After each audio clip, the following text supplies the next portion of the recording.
ሰላም ጤና ይስጥልን ውድና ኩራት ቤተሰቦቻችን እንዴት አላችሁ? እንዴት ቆያችሁ? እንዴት ሰነበታችሁ? እንግዲህ ዛሬም አንድ መረጃ ወደ እናንተ ይዤ መጥቻለሁ። ይሄው መረጃ እንግዲህ ከሎዛ ኢቨንት ጋር የተገናኘ መረጃ ነው።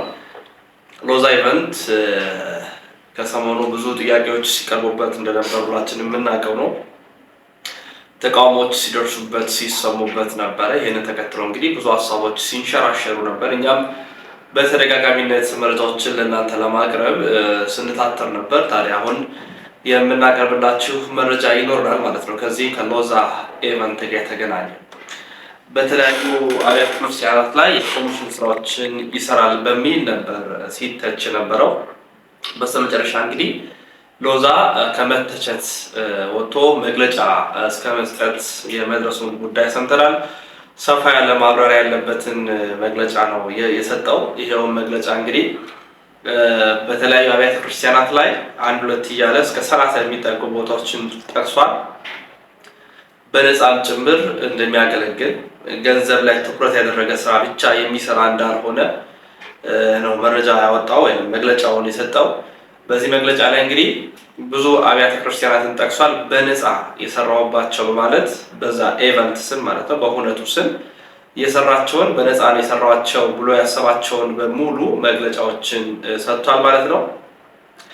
የተወሰኑትን እኔ እንደሚከተለው የማነብላችሁ ነው የሚሆነው። ሎዛ ኢቨንት ያወጣው መግለጫ ምንድን ነው? የት ቦታ ላይ ነው በነፃ የሰራው? የተባሉት ነገር ስም ማጥፋት ነው ወይስ አይደለም የሚለውን ለእናንተ ታውቁኝ። ምክንያቱም ከሰሞኑ የነበሩትን ብዙ መረጃዎች ብዙ ዜናዎችን ስንሰማ ስለነበረ ማለት ነው። ይህንን ተከትሎ እንግዲህ ተቋሞች የተበራከቱት የተሰጠውን መግለጫ ያንን ትኩረት በማድረግ ይመስላል። እስኪ የመግለጫውን ሙሉ ሀሳብ እንደሚከተለው ላንብብላችሁ። ከዚህ ከሎዛ ኢቨንት የተሰጠውን ማለት ነው። መፍረድን ተማር፣ ያኔ በድሎች ላይ ለመፍረድ ጊዜ ታጣለህ። ከሎዛ ሁነቶች ሎዛ ኢቨንትስ የተሰጠ ወቅታዊ መግለጫ። የተወደዳችሁ ኦርቶዶክሳውያን በያላችሁበት ሰላም እግዚአብሔር ይብዛላችሁ። ሰሞኑን በአንዳንድና ጥቂት ማህበራዊ ሚዲያ ተጠቃሚ ግለሰቦች ዘንድ በተቀናጀና በተደራጀ መንገድ ሎዛ ሁነቶች አዘጋጅን ሎዛ ኢቨንት ኦርጋናይዘርን እና ከሎዛ ሁነቶች አዘጋጅ ጋር አብረው ይሰራሉ የተባሉ ሚዲያዎችን የኪነ ጥበብ ባለሙያዎችን ዩቲዩበሮችና ቲክቶከሮችን አስመልክቶ ያልተገባ መልክ በመስጠት የስም ማጥፋት ዘመቻ መክፈታቸውን ተመልክተናል። እንዲህ አይነት የስም ማጥፋት ዘመቻ ባደረጉብን አካላት ላይ በእጅጉ አዝነናል፣ አፍረናል። እግዚአብሔር ወደዚህ ወደ ልባቸው እንዲመልሳቸውም እንለምናለን። ነገር ግን እኒህ አካላት በማህበራዊ ሚዲያ ላይ ያለ ስማችን ስም በመስጠት በሐሰት የስም ማጥፋት ዘመቻ ስለዘመቱብን ሁሉም ኦርቶዶክሳውያን እና ኦርቶዶክሳውያት እውነታውን ማወቅ ስላለባቸውና በጉዳዩ ዙሪያ ያለውን እውነት አውቃችሁ የራሳችሁን ሕሊናዊ ፍርድ እንድትሰጡ ይህንን ወቅታዊ መግለጫ መስጠት አስፈልጓል። ስለዚህ የተወደዳችሁ ኦርቶዶክሳውያን እና ኦርቶዶክሳውያት ነገርን ከስሩ ውሃን ከምንጩ እንዲሉ እውነታውን በማህበራዊ ሚዲያ በሚነዛ አሉባልታ መነዳት ሳይሆን እውነቱን ከምንጩ እንሆ። አንደኛ፣ ሎዛ ሁነቶች ማን ነው? ሎዛ ሁነቶች የቤተ መንግስትም የቤተ ክህነትም ሕጋዊ ፈቃድ ያለው ተቋም ነው። በሀገራችን ብቻ ሳይሆን በቤተ ክርስቲያናችን ታሪክ የመጀመሪያው እና ፈርቀዳጁ መንፈሳዊና ሳይንሳዊ በሆነ መንገድ ሁነቶችን እያዘጋጀ ያለ በአጭር ጊዜ ስምና ዝናን ያተረፈ ድንቅ ተቋም ነው። ተቋሙ የሚሰራው ኦርቶዶክሳዊ ሁነቶችን ነው። ከእነርሱ በኋላ መንፈሳዊ ሰርጎችን የሚያዘጋጁ ተቋማትን እንዲበዙ አርአያ የሆነ ተዋህዶ በልምድ ብቻ ሳይሆን በትምህርት በተደገፈ ቅጥ ወይም ፓተርን አገልግሎት መስጠት የሚያስችሉ ልጆችና ተቋማት እንዳሏት ያሳየ ስንዱ እመቤት እንደሆነች በተግባር ያረጋገጠ እንዲሁም በር የከፈተ ተቋም ነው። በዚህም እልፍ የምስጋናና የምስክር ወረቀቶችን አግኝቷል። የሚሰጣቸው አገልግሎቶች መንፈሳዊ ሰርጎችን ማዘጋጀት፣ የልደት መርሃ ግብሮችን፣ ጥምቀት፣ ክርስትናዎችን፣ የጋብቻ ክብረ በዓላትን፣ መርቃቶችን፣ የሚዲያ ንቅናቄዎችን፣ ጋዜጣዊ መግለጫዎችን፣ የገቢ ማሰባሰቢያ መርሃ ግብሮችን ያዘጋጃል፣ ያስተዳድራል፣ ይመራል፣ ያስተባብራል። ዓላማውም ጊዜ፣ ጉልበትና የቦታ ርቀት ፈተና የሆነባቸው ግለሰቦችና ኮሚቴዎችን የስራ ሸክም በመሸከም ድካማቸውን በመድከም ኦርቶዶክሳዊ ሁነቶችን መንፈሳዊና ሳይንሳዊ በሆነ መንገድ ማዘጋጀት ነው። ራእዩ መንፈሳዊ ሁነቶችን ቤተክርስቲያኗን በሚያውቁ መንፈሳዊ እና ዘመናዊ ትምህርትን በቀሰሙ ልጆቿ የቤተክርስቲያንን ዶግማ፣ ቀኖና ትውፊት በጠበቀ ሁነት ደረጃውን እና ከፍታውን ይዞ ከሌብነት ከመጓተትና ከብልሹነት በጸዳ ፍኖተ ሁነቶችን ማዘጋጀት ሲሆን ሎዛ ሁነቶች እንደ ተቋም እንደ መሪም በነጻ አገልግሎት የሰጣቸው ተቋማትና ግለሰቦች በጥቂቱ ማለት የተለያዩ ሀሳቦችን ይደረድራል። የጎንደር ሐመረ ብርሃን ደብረ ምጥማቅ ማርያም ሕንፃ ቤተክርስቲያን ለማስፈጸም ከጥር 23 2017 እስከ ጥቅምት 3 2018 ለ8 ወራት ቀንና ሌሊት ያለ ምንም ክፍያ አንዳንድ ጥቃቅን የቡድን ወጪዎችን ጭምር ራሱ በመሸፈን ያስተባበረ የመራ በራሱ ሚዲያ ለ3 ቀናት በቀጥታ ስርጭት ያስተላለፈ ድንቅ ተቋም ነው። በወቅቱም የሰጡትን ምስክርነትም ቪዲዮ ላይ ተመልከቱ። 100% የምንኮራበት አገልግሎታችን ነው። ሁለተኛ ለራማ ኪዳነ ምሕረት ገዳም በሚሊኒየም አዳራሽ የተዘጋጀውን መርሃ ግብር ከቲኬት ሽያጭ ውጪ ያለምንም ስራ ያለምንም ክፍያ ሙሉ በሙሉ የማማከርና የማስተባበር ስራ ከመስራት በተጨማሪ ዶክመንተሪ በነጻ የሰራ ተቋም ሌሎችንም ባጭር ከዚህ በታች ተቀምጧል። 3 የመምህር በፀዓለሙ ጉባኤ ቤት የጊዮን ሆቴል የቀጥታ ስርጭት በነጻ አስተላልፏል። እናም የማስታወቂያ ፕሮዳክሽን ያለምንም ክፍያ ሰርቷል። 4 የጎንደር አዘዞ ሎዛ ማርያም ህዳር ጽዮን መርሃ ግብር እና አስተርእዮ ማርያም በሎዛ ማርያም በነጻ መስራት ብቻ ሳይሆን ገንዘብ ከራስ ወጪ አድርገዋል። 5 2018 ያንን የመሰለ ከ300,000 ሰው በላይ የታደመበትን ዝክረ አበው ለአዘዞ ደብረገነት ቅዱስ ሚካኤል ከኮሚቴዎቹ ጋር በመተባበር ኢቨንቱን በነጻ መስራት ብቻም ሳይሆን ገንዘብ ከራሱ ጭምር ወጥቶ ያስተባበረ ነው። 6 ማህበረ ቅዱሳን አዲስ አበባ ማዕከል ግንፍሌ ለሚያስገነባው ህንፃ የሰጠውን ጋዜጣዊ መግለጫ አስተባብሯል። 7 ለታዕካ ነገሥት በዓታ ለማርያም ገዳም ጋዜጣዊ መግለጫ አስተባብሯል። 8 ስምዕከ ሕያው ዘይመውት በሚል መሪ ቃል ሚሊኒየም አዳራሽ የተዘጋጀው ጉባኤ የሚዲያ ካምፔን የማስተባበር ስራ በነጻ ሰርቷል። 9 ለቂልጦ ቅድስት ማርያም ገዳም በየዓመቱ ሰኔ ማርያም ወደ ቂልጦ ማርያም በሚል መሪ ቃል ሚዲያዎችን በነጻ ሎዛ ኢቨንትም በነጻ ለበርካታ ዓመታት አስተባብሯል። ለወደፊቱም ያስተባብራል። 10 ታምረ ማርያም ከግዕዝ ወደ ኦሮምኛ በብፁዕ አቡነ ናትናኤል ተተርጉሞ በማህበረ ቅዱሳን አሳታሚነት ለንባብ በበቃ ጊዜ የምርቃትና የጋዜጣዊ መግለጫ አገልግሎት በነጻ አስተባብሯል አዘጋጅቷል። 11 ለአምቦ ኪዳነ ምሕረት የተዘጋጀውን የዶክመንተሪ ማስታወቂያ የእራትና የቀጥታ ስርጭት መርሃ ግብር አምቦና አዲስ አበባ ላይ የማማከርና የማስተባበር ስራ ያለ መታከት ያለ ክፍያ በነጻ በመስራት ምስጋናና አድናቆት ተበርክቶለታል። 12 2016 ሆሳናን በሆሳና የማማከርና የማስተባበር ስራ እንደ ሎዛ ኢቨንት መርሃ ግብሩን መርቷል።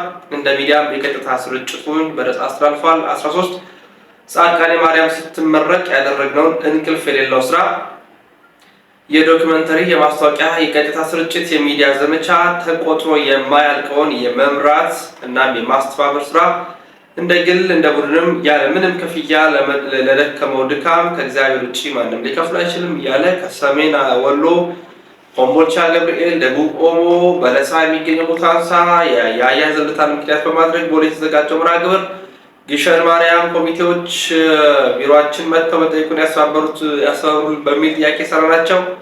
በመልአከ መዊ ተስፋዬ መቆያ አባትነት የሚመራ የሜሪላንድ ጽርሐ ጽዮን ቅዱስ ቤተክርስቲያን የምዕራፍ ቅዱሳን ቅድስት አርሴማ አንድነት ገዳም በተመለከተን ኤልያና ሆቴል የሰጠውን መግለጫ በነጻ ቀርጸናል። አዘዞ አየር ማረፊያ ምናምን የሚሉ ወደ 30 የሚጠጉ ሀሳቦችን አንስቷል።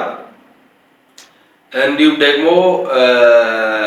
የተለያዩ ሀሳቦችንም አቅርበዋል። ስራዎችንም በስፋት እንደ መስራቱ መጠን ተናግሯል ማለት ነው። ግን በመጨረሻ ደግሞ ያነሳቸው ሀሳቦች አሉ እንድንመለከት የምወዳቸው። በማህበራዊ ሚዲያ ላይ የተዘዋወረ ባለው ዶክመንቱ ጉዳይ እንዲህ ብሏል። አንደኛ ዶክመንቱ ሁነቱ የተዘጋጀው ከህዳር 12 እስከ ህዳር 26 ይላል። ሎዛ ሁነቶች በዚህ በተባለው ቀን በፍጹም ሐዋሳ ላይ ሁነት አላዘጋጀም። ሁለት ዶክመንቱ እኛን ባይወክለንም ሰዎች ልከውልን ተመልክተነዋል። በዚህ እንደ አንድ ኦርቶዶክሳዊና እንደ አንድ ህሊና ባላቸው ሰዎች እንደሚመራ ተቋም በጥንቃቄ ለማየት ሞክረናል። በመሆኑም በርካታ የሐሰት ውንጀላዎችም ተካተውበታል። ብዙ ውሸቶችን ይዟል። ጥቂቶችን ብንመለከት ማን ነው ይሄ ደብር? ሁነቱን ማን ያስተባበረለት? የውል ስምምነታችን የት አለ? ስምምነቱስ ምን ይላል? ደብሩ በግልጽ መግለጫ ለምን አልሰጠም?